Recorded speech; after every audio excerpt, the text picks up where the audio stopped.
So what I've decided to do is kind of just break up job seeking into 6 parts. And over the years, these are the 6 things that I really think are important from a job seeking point of view. And a lot of them take place before you even start job seeking. It's more about the psychology and the strategy behind the actual physical action of job seeking. So I'll go through these in a bit of detail, and feel free to jump in and ask questions along the way, because I would love to make this as interactive as possible. So just, if I can't see everybody, just jump in and ask a question. Probably be hard for me to look at the chat as well. So yeah, just jump in and ask anything you need.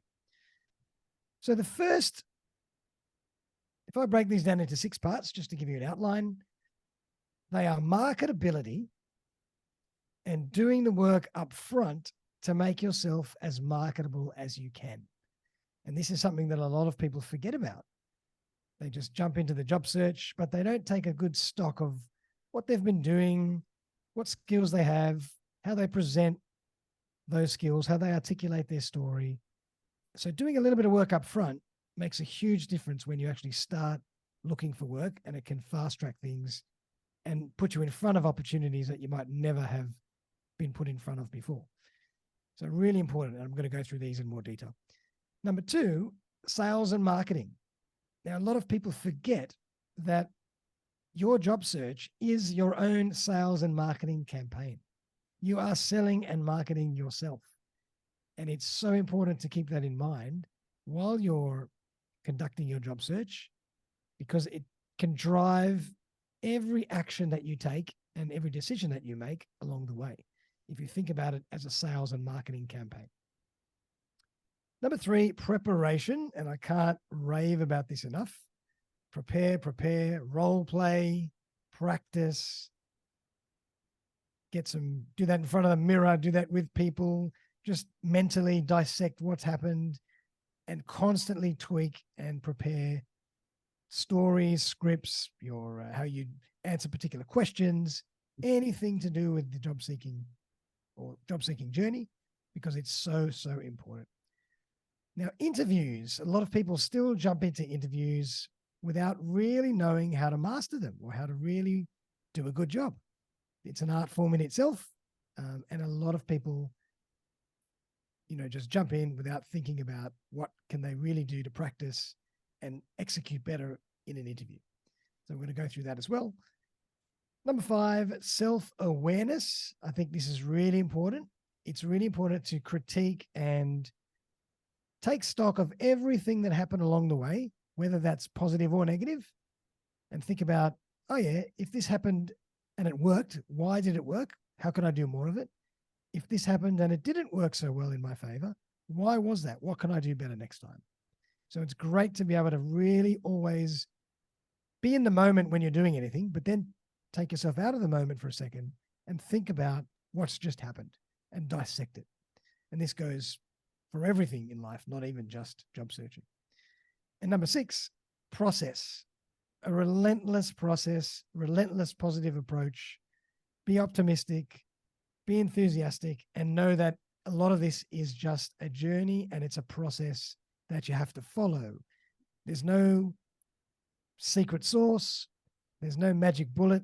It's just a process and an activity that you have to follow, and it's about volume and probability.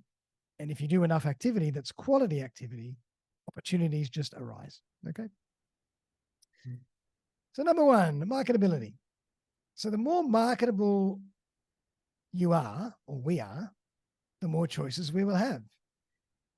If you do the work up front to make yourself as marketable as you can, opportunities will start to come to you more so than if you always have to be chasing them down, because people start to recognize you as a person of value and a person of experience and integrity.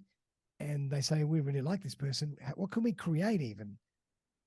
So being marketable and doing the work to make yourself as marketable as possible will actually draw opportunities to you. And it's happened time and time again from a recruitment point of view. Focus on building your personal brand, which i.e. is another word for reputation, both online and offline. So offline obviously is extremely important still because we refer people, we connect with other people. Human beings are social creatures, and we love to work and bond with people that we know, like, and trust. So making yourself that quality person to your other contacts, colleagues, relatives, friends, managers will always be valuable. But then in this day and age, and moving forward even more, your offline reputation is going to be as important as your online. Sorry, your online reputation is going to be as important as your offline reputation.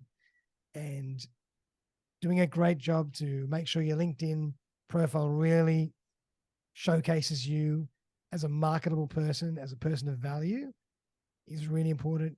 Making sure your resume does the same. And I'll go into this a bit later on. A lot of people just put their resume together and they think that it's just a catalog of what you've done and what skills you might have. But if I would urge you to think of your resume as a marketing and sales document that elicits questions, that elicits curiosity, and makes the reader want to know more and ask you more. So think about it as a sales and marketing document rather than just a extensive dot point catalog of what you have done or have not done. Communication, interpersonal skills, listening, and questioning skills are all extremely important. And again, a lot of these things have to be honed and worked on and practiced before you even start your job seeking journey. You know, the more you can really nail your communication, your interpersonal skills, your listening, your questioning, and a lot of that comes with preparation, the better you will perform in an interview, in a process, on the phone, talking to people, even just on the fly, that might lead to opportunities. So I'll go into all these in a bit more detail as well. As I mentioned, make sure your LinkedIn profile and your resume position you as a very, very strong prospect or marketable or valuable person or individual in your industry or in your area. And the other thing that I see a lot of people do is they apply for jobs in bulk. So if someone's applying for a support role for me, for example, they might clearly be a level 1 support person with a year or so experience. But then they'll go and apply for level 1 roles, level 2 roles, level 3 roles, and all sorts of other roles, all at the same time. And then to me, that doesn't really showcase you as marketable as it could, because it's just showing that you're spraying and praying in a way, that you're just trying to throw out as many things as you can, but you're not really tailoring what you're doing to what you have done and how valuable and marketable you are in that respect. So doing a bit of thinking about what's going to be suitable for you and only apply to those roles that are most suitable for you are going to be really, really important and showcases you as a more strategic, marketable person. Any questions on that before I move on? No, makes sense. Makes sense. Great, guys. Okay, so sales and marketing. So a lot of the first slide was more about making yourself marketable, making yourself as reputable, as valuable as possible. Now the sales and marketing comes into it, and this is actually the act of selling and marketing. So this is where you really start to learn and tweak how you sell and market yourself.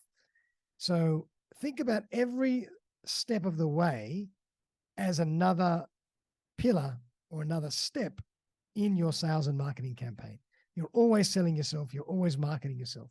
So any question you answer, any act that you do, think about it from the prism or the lens of sales and marketing, and think about what is going to put me in the best light to allow me to get closer to my goal rather than just doing things mechanically. Always take a step back and think, all right, if I'm going to sell myself, if I'm going to get someone else to buy from me, what's going to make the most impact? Put yourself in the other person's shoes. Okay. So as I mentioned again, your resume is a sales and marketing tool. And a lot of people get really focused about the font, the format, the color, how many pages, et cetera, et cetera, et cetera, where that's not the most important thing. Of course, your resume shouldn't be 20 pages because recruiters and employers and hiring managers are really busy and they don't have time to be looking at 20-page documents. A couple of pages, 3 pages max is okay. But it's more about how you put that together. Is it clear? Is it appealing to the eye? Is it concise? Are there a lot of bullet points? Have you thought about how to really sell and market yourself in a short period of time really well? Have you thought about the words you're using? Have you thought about the way you structure the flow of the resume, et cetera, et cetera? And then, of course, make sure you have lots of information to give people insight into who you are as a person and your integrity, your way of thinking, and make sure that we can contact you really quickly. Make sure there's a phone number on there. I even get resumes to this day that don't even have a phone number on them. I don't understand how people can omit a phone number on a resume.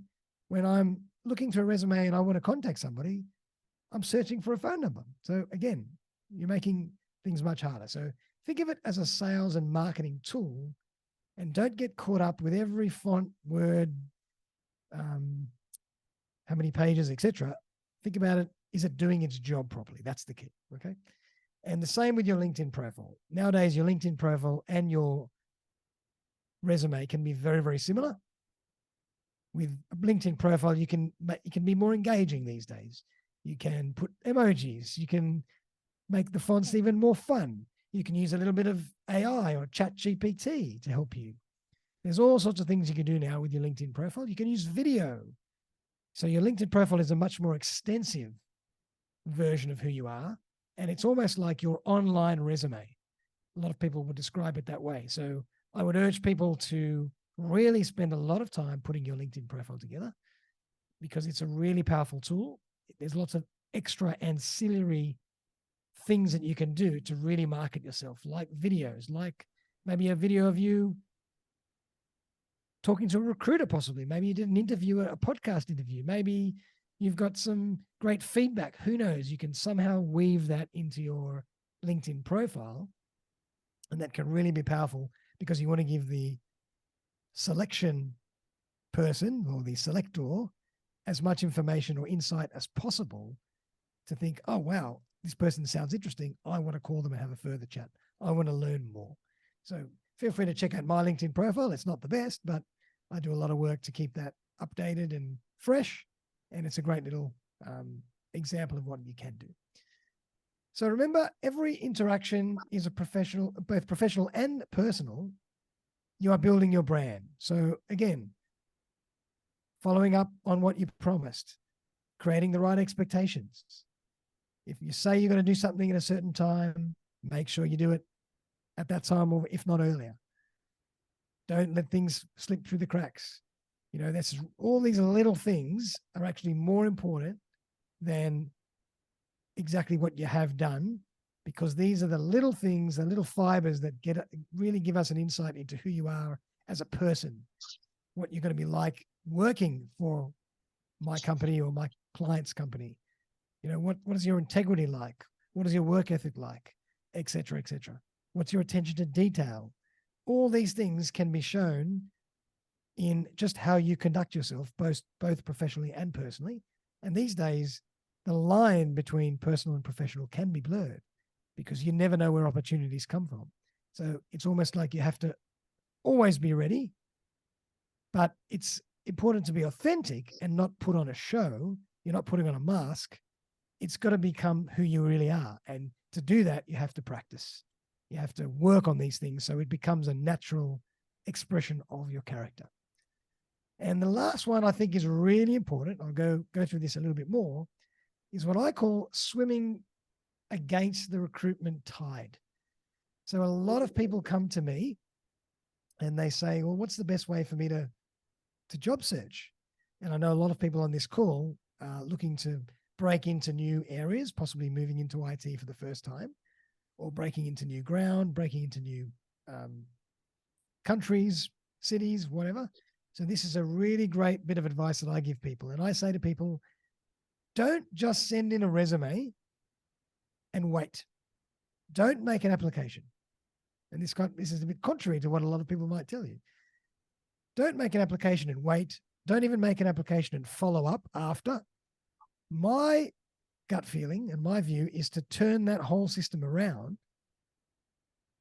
Make yourself as marketable as you can, prepare yourself as best you can, and then build relationships and make approaches to recruiters and hiring managers, either on the phone, ideally if you can, or in an email or possibly even a video form, without sending a resume, allowing you to intrigue and suggest to that other person that they need to speak to you, and then they will call you and ask you for more information. It's a very, very different way of thinking, but if you can do this well, it automatically bypasses the normal standard recruitment process, and you become another person in a totally different playing field. You're totally moving yourself away from doing what everybody else is doing, and you're putting yourself on a whole new level, on a whole new wavelength. And I think this is so important.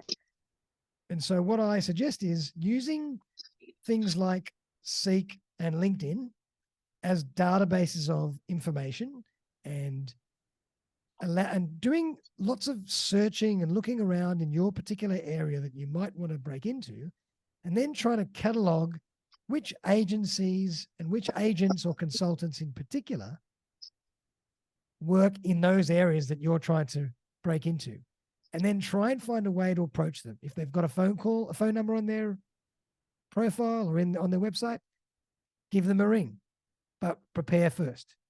If they don't, send an email, send a video message, possibly send a voice message, whatever. Try and do that before you send a resume. And you try that a couple of times. If that doesn't work, all right, you send in your resume and then you follow up as you normally would. But if you can try and move yourself around and change the way you do things, you can bypass and go to the front of the list, whereas everybody else is in the same pool of resumes that spans down 100 to 200 into my inbox, and I don't always get to everybody in the same amount of time. People are busy. Recruiters are really busy. We're inundated by messaging now on LinkedIn, on WhatsApp, on SMS, by telephone, email. It's quite exhausting, and we are only too happy for people to come to us. People that are going to be suitable. If you come to us, you've already put yourself to the top of the list. So if I can't rave about this enough, this one point, if you take away nothing, is really think about that. Swimming against the recruitment tide, being much more proactive in how you build relationships and do things. And you might even not be suitable for one particular role, but you've made such a great impression on the recruiter or the hiring manager that the next day or the next week, another opportunity might arise, and I say, oh, you know what? That person I spoke to last week would be perfect, because you've done the work up front to put yourself in the place where you need to be. So really, really important. Any questions on that? Love to hear anybody's feedback if they've ever tried something like that before. No? Yeah, I've tried a number. And maybe I can share my experiences later on when you have the opportunity. Yeah. So you tried giving people a ring up front. Is that what you mean? Yes. So most times what happens is that when I see a post, I look out for the contact number. Okay. I try to reach out to understand what's happening. Right. And then thereafter, I wait for feedback or something. Okay. A few things happen thereafter. I get a number of calls, and then thereafter lots of silence. So I'm not really sure what's really missing. Okay. Did you actually spoke to those people? You got the phone number, you gave a call, you actually spoke to somebody? Yes. Yep. Okay, good. Yes. All right. And did you feel that you were executed well on that phone call, or whether you weren't sure, or did they ask you for a second meeting or a second phone call or a second Zoom call?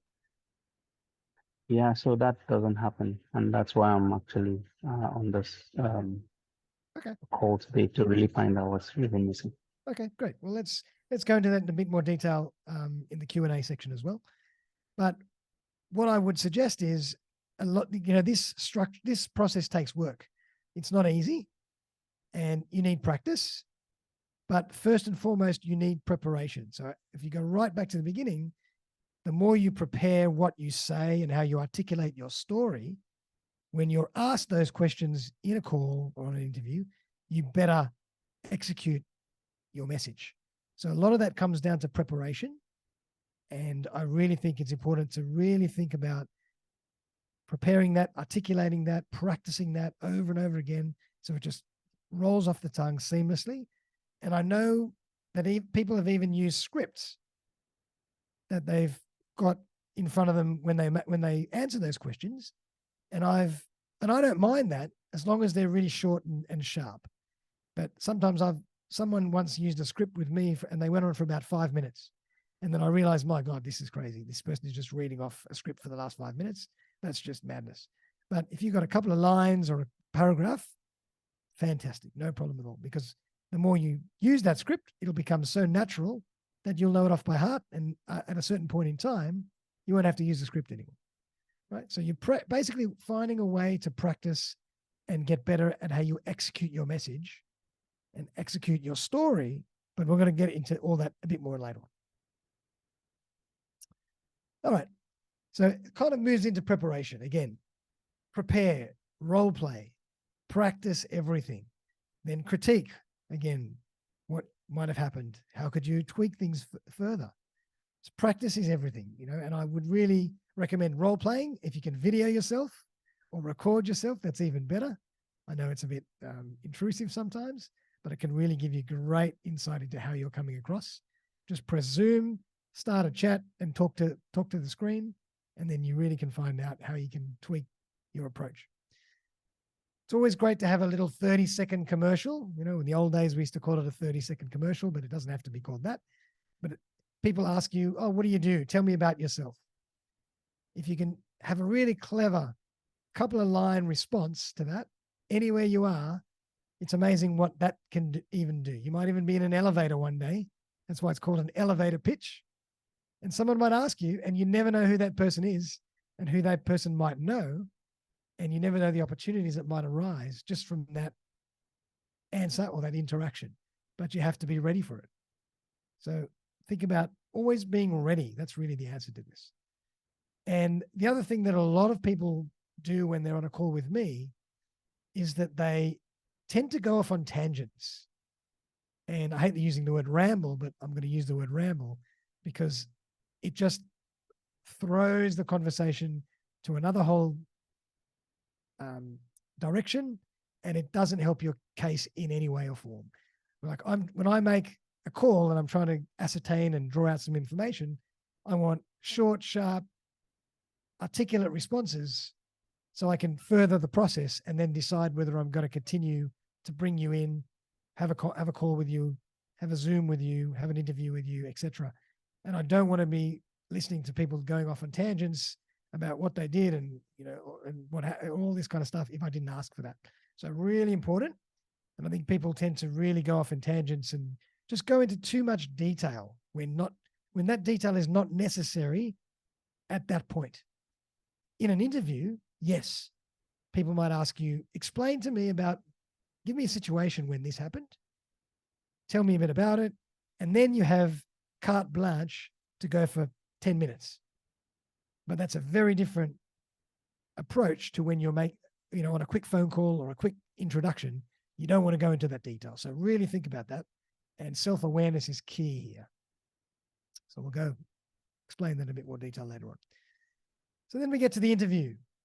The job interview, again, is really, really important. It's the main avenue for you to sell and market yourself, particularly sell yourself.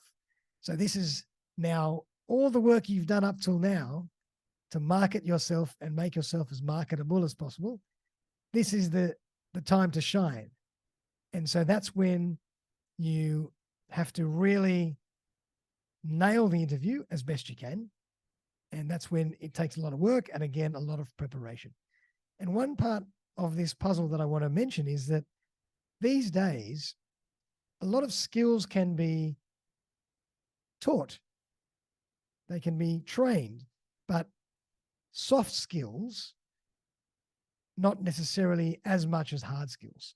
So really pay attention to how you come across your interpersonal skills, your communication, your diction, your speed of the way you speak and the way you communicate, etc., your eye contact, your enthusiasm, all this kind of stuff is really, really important, even more so than the actual skills and experience, because if there's a few little gaps, they can be trained really quickly.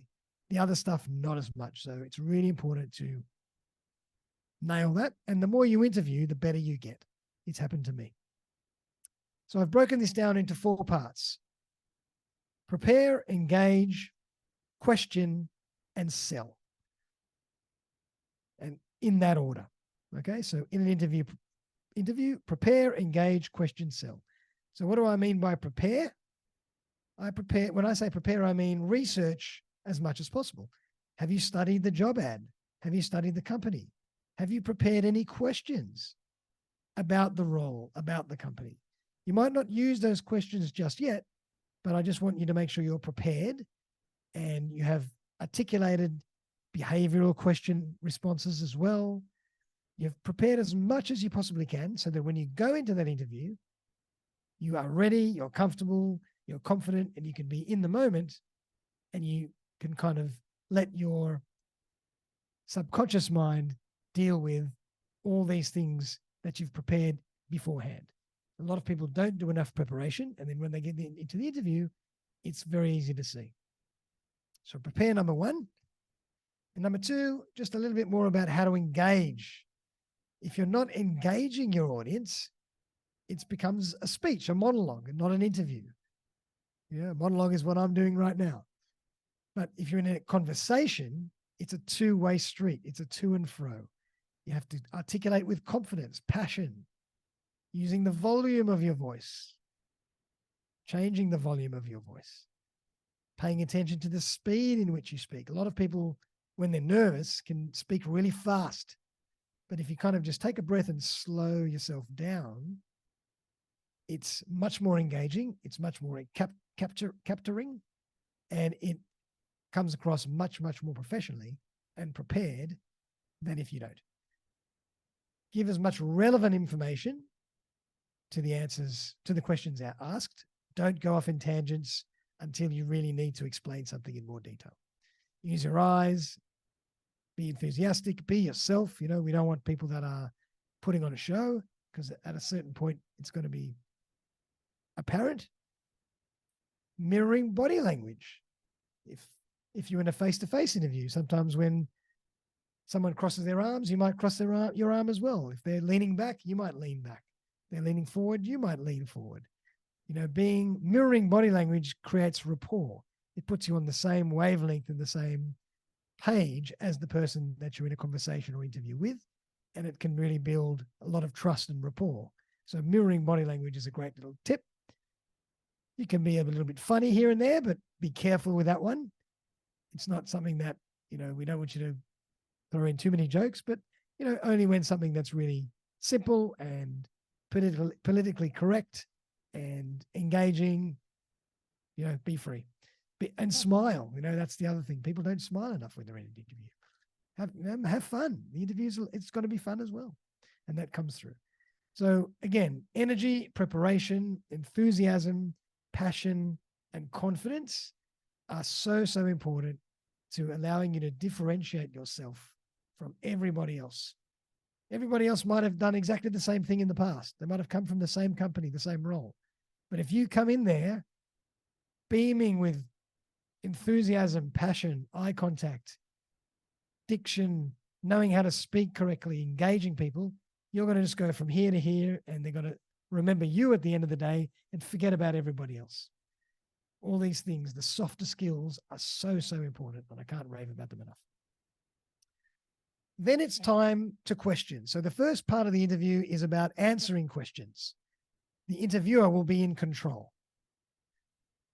Later on in the interview process, it'll be there'll be a time for you to ask questions. But the most important thing is that you have some questions to ask, have prepared questions to ask. And a lot of the time it's been said that intelligent questioning can build rapport and credibility and trust more than anything else in an interview or in a conversation. You know, when people are in a conversation, if you just ask an intelligent question and allow them to answer, they will think they've just had the most amazing conversation, but all you've done is ask one question and they've gone on for 10 minutes. But it's just something that happens in human interaction, that intelligent questioning is becoming a really, really, really powerful tool. And a lot of people don't prepare their questioning in advance. And I'm going to give you some examples as well.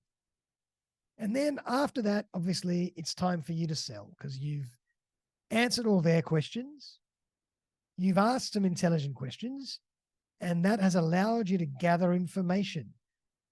Why do we ask questions? We ask questions so we can gather information.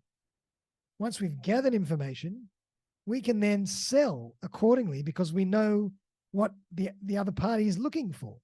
So we can start tailoring our responses to what the other party is actually wanting. But if you don't ask those questions to find out, you'll never know. And then you're just rambling and spraying and hoping that you hit the mark. So that's why this structure is so important. And again, you got to sell yourself properly. This is the opportunity. This is one of the only windows you're going to have. So you've got to do your best to really differentiate yourself from everybody else. But a lot of this comes down to practice and preparation. The more prepared you are, the better you're going to be in an interview. And I can't stress this enough. So here are a couple of the questions that might be asked in an interview. And at the end of this session, I'm actually going to attach this PDF in the chat so you guys can all download it and you can have it and learn and use it and do whatever you need to do, because I'd rather you take some time to really process it later on as well. But just a few examples. I'm not going to go through every one.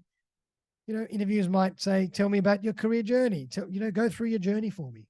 Why did you leave certain roles? Why did you accept certain roles? What happened, etc. What are some of the achievements that you're most proud of?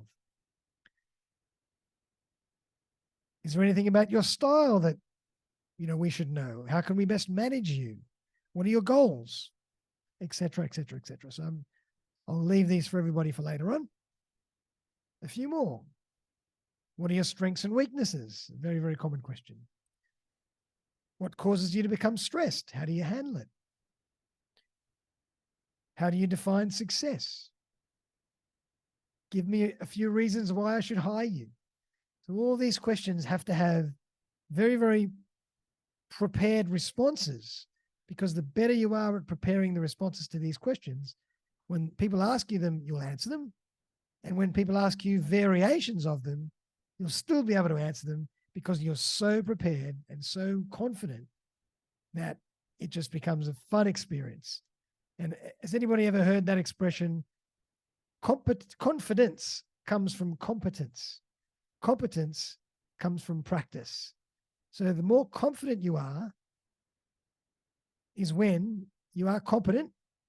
So I'll say that again. The more confident you are is when you're more confident because you've practiced. So I can't stress that enough.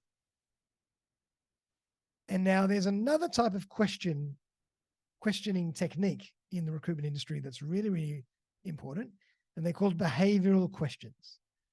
And these are really, really powerful because they allow us to gauge what your future response will be to a situation based on your past response. And a very famous technique is called the STAR technique. And it basically just says, give me an example of when this happened. Tell me more about the situation. Tell me what you did to rectify the situation or solve a problem. And then tell me actually what happened. Did that solution work? Did it not work? Did you engage all the stakeholders that you needed to execute that result, et cetera, et cetera? So it's really three parts. explain a situation or task, tell me what you did, tell me about the result. And so this is an example of when you could go into detail about any particular situation and really go into the weeds and into the details and really paint a picture. And even these questions need preparation because these are almost like storytelling questions where you have to think about how you present that story and engage people in a very interesting way. So again, you need to prepare these. And here's a list of loads of different behavioral style questions broken up into categories. And I always tell people, think of a couple of these, maybe 4 or 5 in total, and then you can then draw on them when you need to in an interview, and you might even be able to mix and match them. So try and find things that might be applicable to a couple of different categories. You don't have to go through everything and have prepared responses to everything. That's just too much. But take 4 or 5 and it'll really make a difference to your interview. Now, here are some examples of questions to ask. How you describe the corporate culture. Tell me about your management style. What are some of the qualities of the individuals that you have had success with before in these roles or these organizations or departments? What will the first 3 to 6 months of the job look like? What will a typical day look like?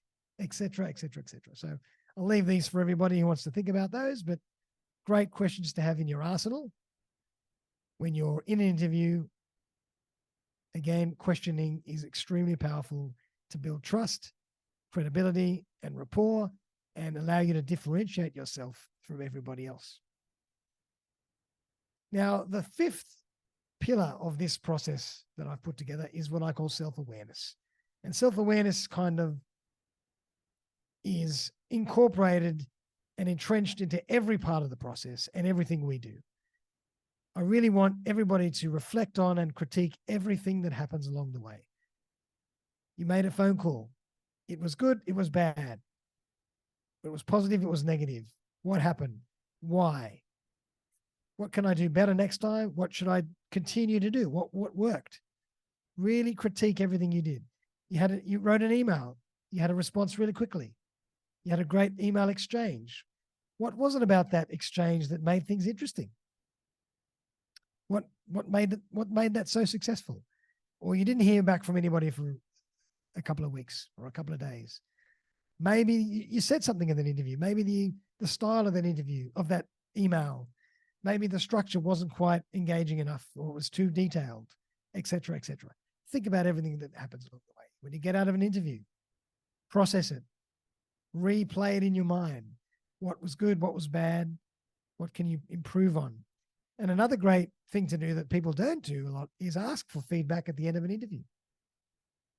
Say, great, thank you very much for your time. Really appreciate it. I've had a really nice time meeting you all. I've learned a lot. I hope I'll progress to the next stage. But I just love to get some feedback, just in general for me. How did I come across? Any positive or negative feedback that you'd like to share with me that I can use and might help me in my future journey? People will love to answer that question for you. Something really, really simple that a lot of people don't do. And the most important thing, remove ego. A lot of people, when they're interviewing, think that they come with all this experience, all this knowledge in a particular area. They've been paid so much in the past. They are worth so much, and any other role is going to be beneath them. Try and remove all that and think about every new process as a blank page, as a new journey, because none of us know everything. There's always differences in every organization, in every role. There's always new technologies.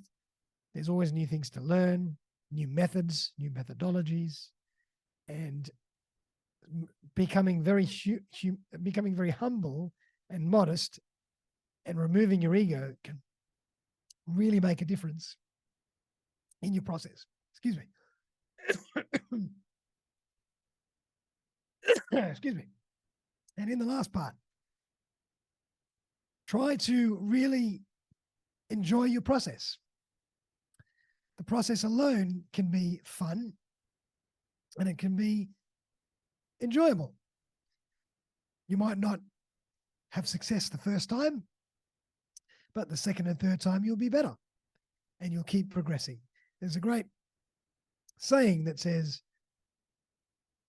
it's not the result or the achievement of a result that we actually like. It's the progressive achievement of that result. It's the journey.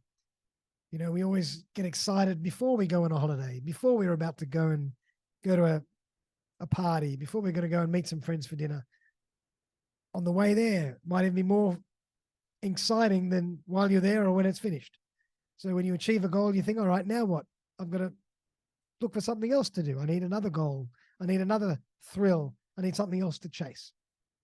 So the journey itself can be really fun. And if you think about that whole journey, negative or positive, as a process with a positive attitude, it can make a huge difference to just how you come across, because you're enjoying the process, you're learning, and you're not being so outcome independent on every single little point along the way, because you know that there's going to be another one tomorrow. You know, there's lots of opportunities. They say an opportunity of a lifetime comes around every minute. There's always something new to pursue. There's always another opportunity. It's how you frame that in your mind. So I think that's really, really important. So that's just a quick little rundown into my 6 points, and I'm going to put this into the chat at the end. Just to recap. So we've got 6 parts to job seeking: marketability, doing the work up front to make yourself as marketable as possible. Then the actual action of sales and marketing and everything that entails. Preparing before the interview, before you even start the process. Interviewing, and again, there was that 4-piece process that I put together with interviews. Removing ego, being self-aware, being modest, being open-minded throughout the process, and enjoying the process with positivity and enjoying the journey and critiquing everything along the way.